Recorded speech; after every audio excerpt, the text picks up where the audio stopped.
Happy New Year and Heterosexual Pride Month. The Rural Purge of American television networks, in particular CBS, was a series of cancellations in the early 1970s of still popular rural-themed shows in the name of diversity.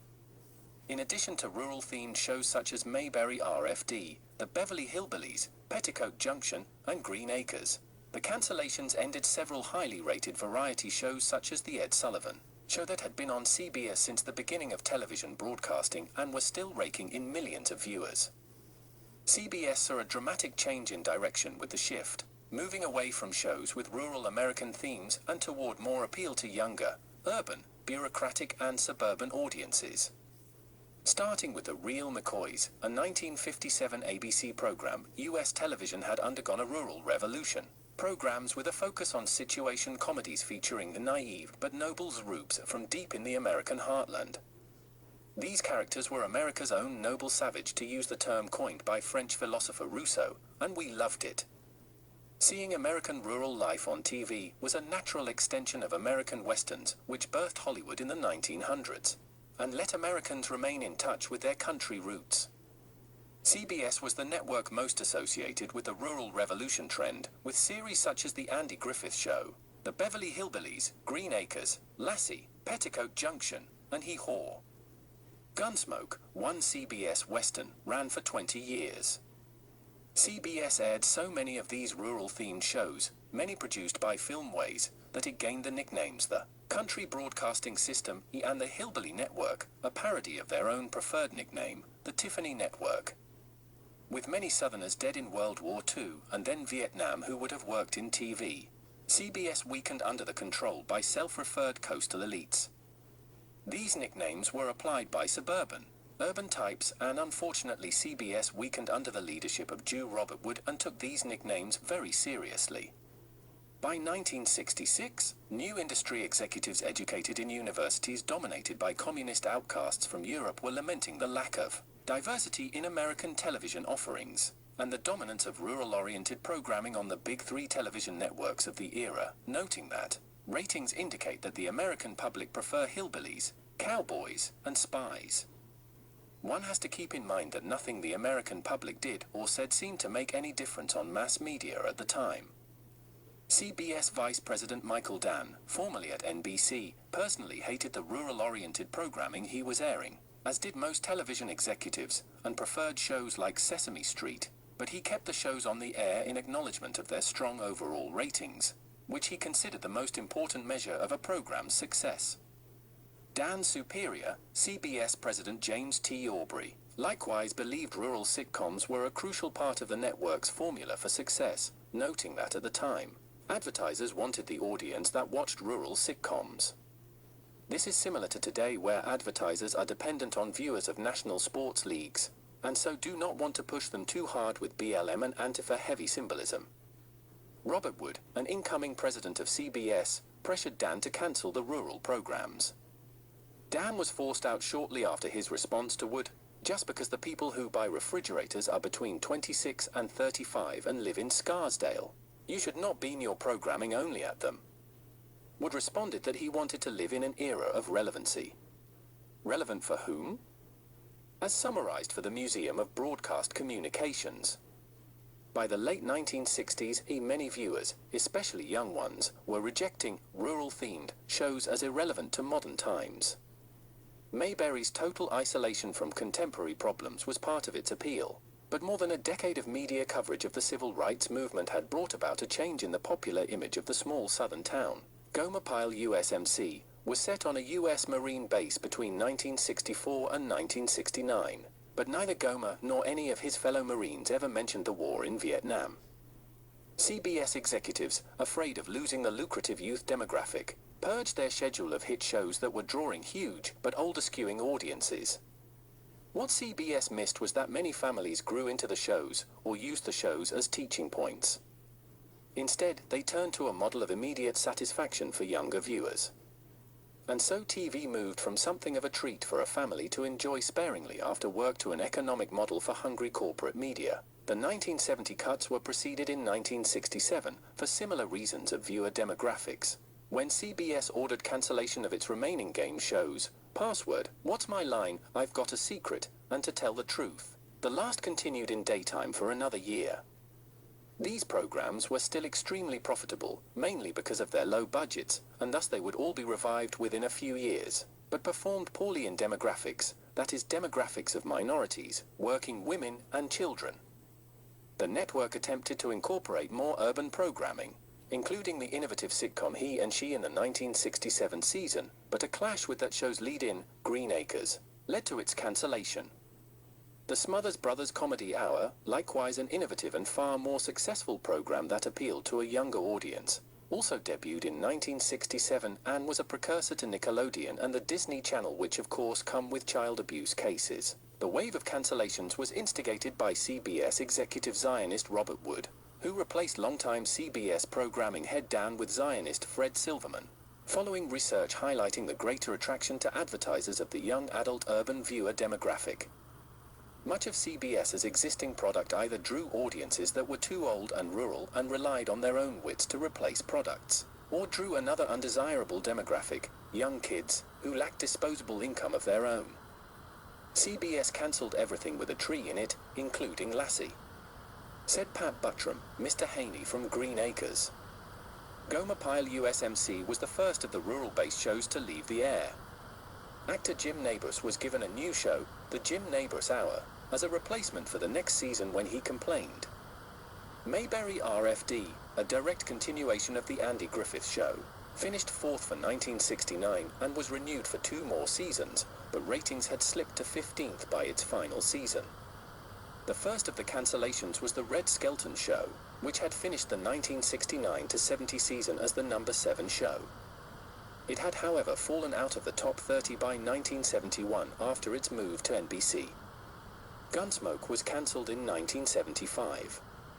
The success of the Mary Tyler Moore Show, All in the Family, and newer, more urban variety shows focusing on unmarried working women, such as the Carol Burnett Show in 1967, and the Flip Wilson Show in 1970, on arch-rival NBC, allowed cancellations of most of the undesired shows at the end of 1971, despite their high ratings and popularity.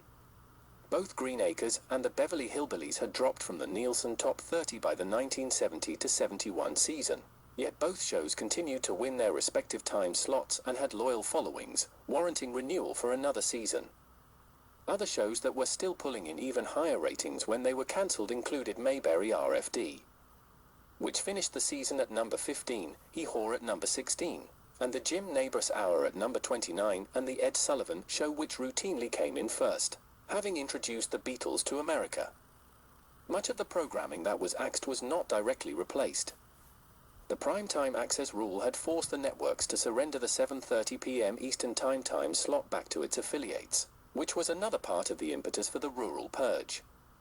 Lassie and Hee-Haw almost immediately went into first-run syndication, where stations, many of them CBS affiliates, usually aired the shows in the fringe time slot that the networks had been forced to surrender.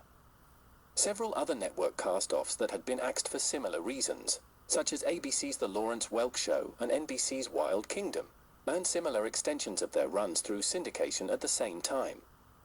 For the time slots that the networks retained, CBS head Fred Silverman replaced much of the cancelled programming in 1971 and 1972 with so-called relevant fare. Following All in the Family were its many spin-offs, including Maude, debuting in 1972, and The Jeffersons, which premiered in 1975, coinciding with a time of forced racial integration in housing around the United States. Here we see CBS work hand-in-hand with federal government messaging in an attempt to get viewers comfortable with a huge social shift. This occurred more recently with Modern Family, with Americans viewing gays and gay marriage more kindly after seeing them on television.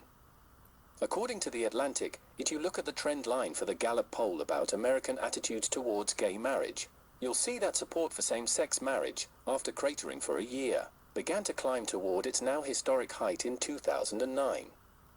A number of factors influenced that shift, including Modern Family, as audiences followed along with the gay couple and their desire to get married. American audiences got drawn in with the narrative.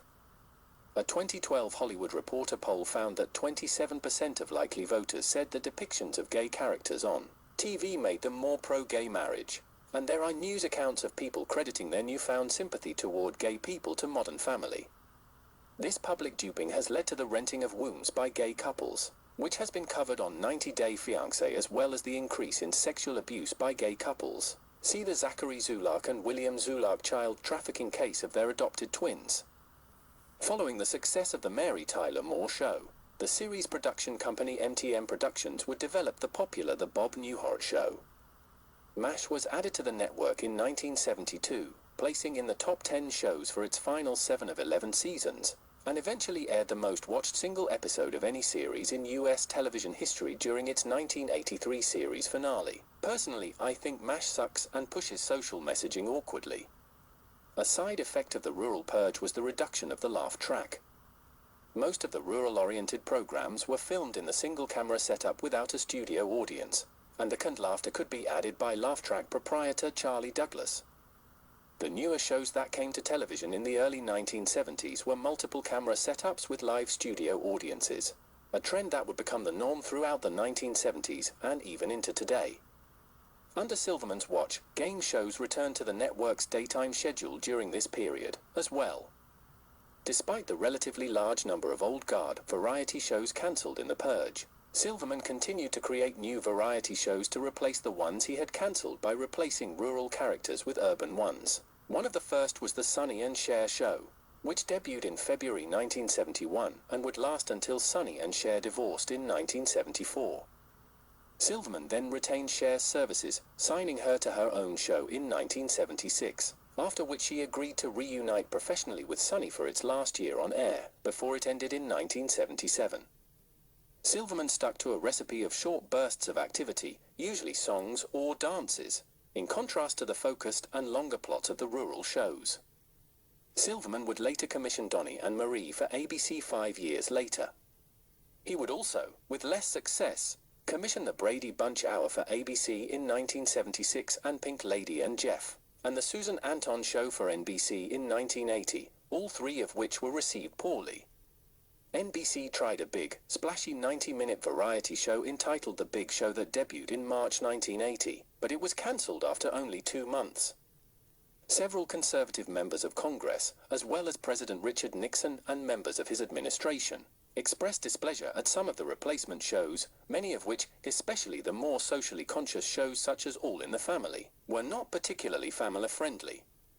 The backlash from the Purge prompted CBS to commission a rural family drama, The Waltons, for its fall 1972 schedule based on the TV film The Homecoming, A Christmas Story, 1971. The network scheduled it in what it thought would be a death slot against popular series The Flip Wilson Show and The Mod Squad, hoping the show would underperform and head to a quick cancellation.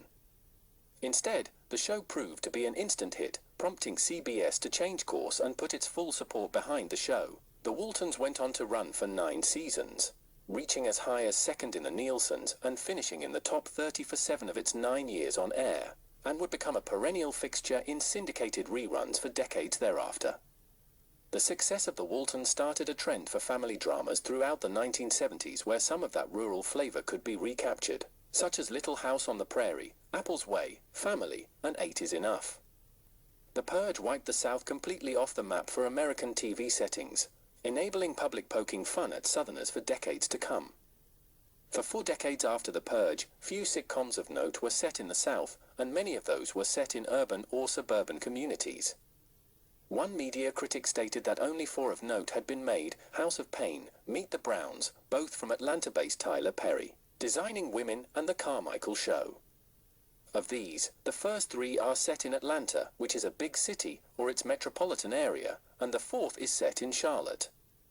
All for focus on Southern blacks instead of Southern whites.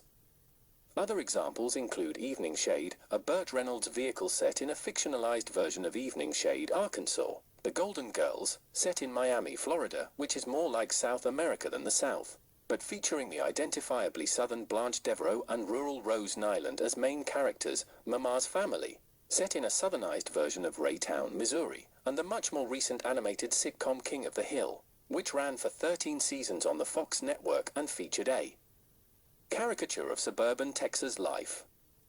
So you do have to look through 40 years of TV before you can find notable Southern shows. The result of the Rural Purge has been a total change in network TV, where many of us hardly recognize the situations and settings being shown. The result is a focus on the suburban American over the rural American, and the result is also many of us rightfully turning off the TV. A vacuum also exists for solid Southern storytelling, which we see podcasts and blogs enter today.